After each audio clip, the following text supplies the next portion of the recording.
Bom dia, pessoal. Vamos dar continuidade, né? Capítulo 3, estava explicando para vocês a formação e evolução geológica da Terra. Na aula passada eu expliquei sobre as camadas, lembra? Crosta, manto e núcleo, certo? Falamos as características e falei sobre as eras geológicas, né? Falei sobre as 4 eras, né? A pré-cambriana, paleozoica, mesozoica e a cenozoica, beleza? Vamos falar agora, pessoal, sobre teorias de formação dos continentes. Seria o item C, tá? Para quem está fazendo aí as anotações, deve fazer as anotações, né? Coloca as letras aí bonitinho. Então seria o item C, teorias de formação dos continentes. Bom, nós temos, pessoal, duas teorias. Uma teoria que é chamada teoria da deriva continental, tá? Que fala o seguinte: deriva. O que é deriva? Deriva quer dizer que os continentes eles estão flutuando, tá? Eles estão à deriva, tipo, sem um rumo, sem um sentido, né? E a teoria da deriva ela foi defendida por um geólogo chamado Alfred Wegener, tá? Em 1911, onde ele falava o seguinte: que existe um encaixe, dá uma olhada aqui ó, na África, dá uma olhada aqui na América, né? Um encaixe que prova que América e África um dia, né, foram uma coisa só. E aí ele também, para dar um embasamento maior a essa teoria, ele fez análises aqui no litoral da América do Sul, no caso, né, no Brasil, litoral brasileiro, e fez análise no litoral da costa oeste da África, esse pedaço aqui, e comprovou que, caralho, bem agora o caminhão, oh meu, eu tenho uma sorte com isso, comprovou que fósseis, tanto de plantas quanto de animais, eram comuns tanto de um lado quanto de outro. Então não era só encaixe. Se tem fósseis comuns, havia uma união. A grande questão é que essa teoria da deriva continental, ele não conseguiu provar o que fez com que houvesse a separação. Olha aqui em cima, tá? Ele falou um negócio chamado de forças internas. Ele não sabia o que eram essas forças internas. Por isso que ele falava que forças internas provocaram a separação do supercontinente, que era chamado de Pangeia, né? E, por tabela, levaram a separação e a formação dos atuais continentes. E ele falava o seguinte, que esses continentes eles flutuavam, tá? Olha o termo, sobre o magma, né? Magma, aqui no manto, beleza?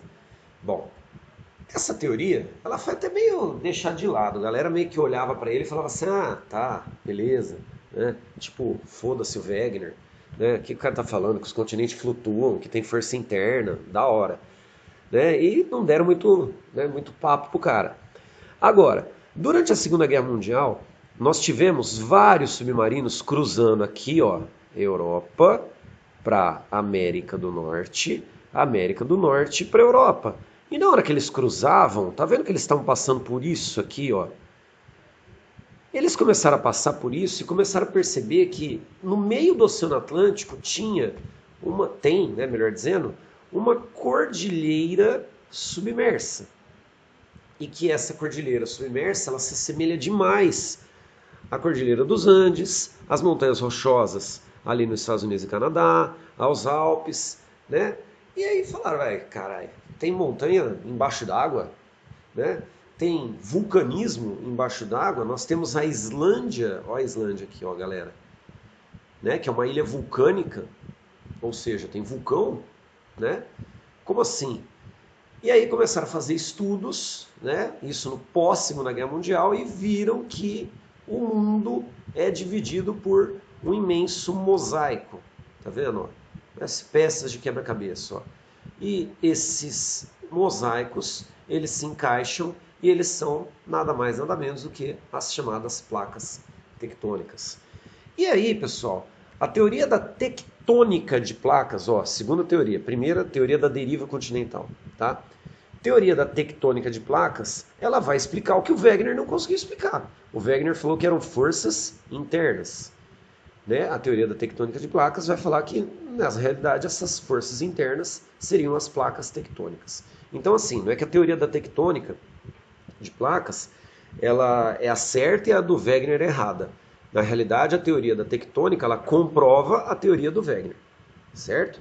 O Wegener, ele, em 1911, ele não tinha noção de medir aí movimento de placa, de ter esse conhecimento todo, tá? Houve um avanço tecnológico que possibilitou, ali no pós-Segunda Guerra Mundial, descobrir que nós estamos em cima de inúmeras placas tectônicas e essas placas elas se deslocam sobre o manto. Beleza? Então são as duas teorias, hein? Ó, teoria da deriva continental, teoria da tectônica de placas, tá? Anotem isso, por favor. Seria a letra C. Bom, exercício do Enem ano passado. É uma questão, pessoal, que, assim, com toda sinceridade, vocês têm que demorar no máximo 30 segundos para responder, tá? Dá uma olhada, aqui tem o Brasil, tá vendo? Ó, todos os continentes unidos. A divisão política do mundo, como apresentada na imagem, seria possível caso o planeta fosse marcado pela estabilidade da estrutura geológica. Lembra que a gente falou de estrutura geológica? Nós falamos de escudos cristalinos, nós falamos de bacias sedimentares e nós falamos de dobramentos modernos, certo? Então, estrutura geológica. Né? Se a estrutura geológica mundial fosse estável, a Pangeia não tinha se separado. E aí a gente tinha esse cenário. Beleza? Imagina que doideira, né? Daria para ir, teoricamente, de carro para qualquer lugar. Bom, vamos entrar agora, pessoal. Ó, a gente estava falando das placas, né? Vamos entrar, falei da dorsal, vamos entrar nas forças endógenas. Então, pode colocar aí, letra D de dado, forças endógenas. Nós vamos falar de 4 forças, tá? Ó, vulcanismo, terremotos, orogênese e epirogênese. São 4 forças. Vamos colocar primeiro a definição de forças endógenas. Ó, endo, dentro, tá? Então, forças endógenas são forças que ocorrem dentro da Terra, beleza? E as forças endógenas, elas são as responsáveis pela formação, olha o termo, formação do relevo, formação da estrutura geológica, no caso, certo? Então, toda vez que a gente fala de força endógena, a gente fala de formação de relevo. Toda vez que a gente vai falar de força exógena, dá uma olhada, ó, a gente está falando de modelagem, tá? E desgaste do relevo. Mas isso aí depois a gente explica. Vamos falar das endógenas primeiro. Então vamos lá. Forças que ocorrem, tá? Definição. Forças que ocorrem na parte interna da Terra, tá? São 4 forças: vulcanismo, terremotos, orogênese, tá aqui, ó, orogênese e epirogênese, beleza? São essas 4 forças, as forças endógenas. Vamos definir primeiro, então, vulcanismo, ó. Se der uma olhada aqui, pessoal, tá? Nós temos atividade vulcânica. Esse vulcão, ele é um vulcão que ocorre na parte litorânea, tá? Isso aqui são placas convergentes. Eu vou explicar para vocês na aula da semana que vem, tá? As placas, né, o movimento das placas, certo? Hoje a gente vai até terremotos. E eu tenho vulcões que ocorrem também no meio do mar, tá vendo? E aqui, ó, essas placas, elas são chamadas de placas divergentes, tá? Isso aqui é a formação de uma ilha, né? No caso, uma ilha vulcânica, né? E aí a gente tem a formação de vulcões no meio do oceano. Bom, para ter vulcanismo, o que precisa? Primeiro, precisa ter o movimento das placas, precisa ter a pressão no magma e, quando nós temos essa pressão no magma, existe um acúmulo de energia nessas placas. Se num determinado momento houver a liberação dessa energia, que é o terremoto, tá? Esse magma ele vai pressionar para subir. Se de repente, nessa liberação da energia, nós tivermos uma fissura, ó, tá vendo? Quebrou a crosta. O que acontece com a lava? Ela sobe. E aí explode essa superfície aqui do vulcão e começa o derrame magmático, certo? Isso seria então o vulcanismo, beleza? A atividade vulcânica, ela aconteceria a partir do momento que nós tivermos uma fissura na crosta. Beleza, gente? Então, vamos colocar aí a definição, né, de vulcanismo. Pode colocar assim, ó: erupção magmática provocada pela fissura na crosta após um terremoto. Beleza? Essa é a definição de vulcanismo, certo? Para complementar a definição de vulcanismo, a gente tem que ver a definição de terremoto. Então vamos lá. Exemplo do Japão. Dá uma olhada, ó. Placa, placa, placa, placa. Gente, tem como. O Japão está literalmente, tá, entre 4 placas. Vai ter terremoto no Japão pra caralho. Não tem como, certo? Agora, o que seria um terremoto? As placas, elas se movem no sentido divergente, no sentido convergente, no sentido transformante, tá? São os 3 limites que a gente tem de placas.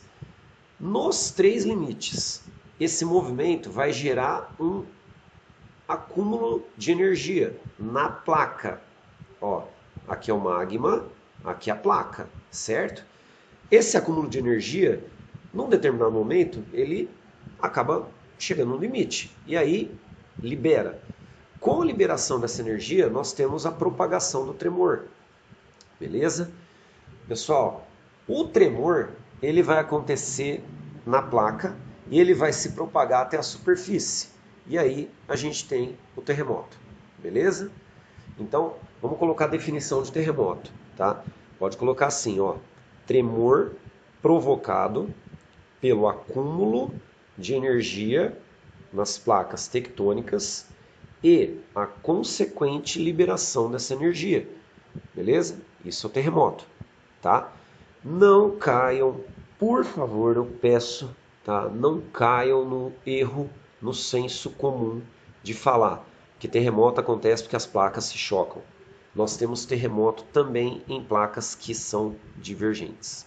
Essas placas não se chocam, elas se separam e também tem terremoto.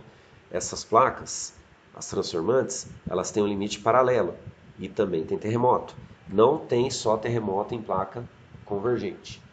Por favor, tá? Não caiam nesse erro. O terremoto não acontece no choque. O terremoto acontece com a energia que foi armazenada por um determinado, né, tempo e aí nós temos a liberação dessa energia. Isso é o terremoto. Fechou? Bom, 2 conceitos associados a terremoto: epicentro e hipocentro, tá? Vamos lá. Hipocentro com H, tá? Hipocentro, pessoal, é o ponto na placa, na parte interna da placa, onde houve a liberação da energia, tá? Então, hipocentro é na parte interna. Essa energia ela vai ser liberada e ela vai se propagar até a superfície. Na hora que ela chega na superfície, a gente tem o chamado epicentro, tá? Então, o que a gente sente quando tem o tremor? A gente sente o epicentro. O epicentro, ele só é percebido porque houve uma energia liberada no hipocentro. Perceberam a diferença? Hipocentro é a parte interna da placa, onde teve a liberação da energia. Epicentro é o ponto na superfície onde começa o tremor. Beleza? Bom, vocês já devem ter ouvido também falar naquele termo chamado escala Richter, né? R-I-C-H-T de tatu, E de elefante, R de rato, Richter, e escala Mercalli. Mercalli é do jeito que fala, tá? O que seria a escala Richter? A escala Richter, pessoal, ela mede a intensidade da energia que foi liberada. Ou seja, ela vai medir o ela vai medir o epicentro. Beleza? A escala, e aí, obviamente, você tem aí, sei lá, 8 pontos na escala Richter, você tem um terremoto destruidor, beleza?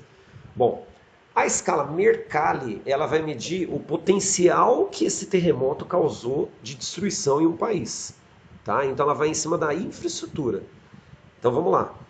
Um terremoto no Japão pode ter uma escala Richter alta, só que uma escala Mercalli baixa, porque o Japão é rico, tem condições de suportar, né? Olha aqui, os caras já estão preparados, né? Suportar terremotos.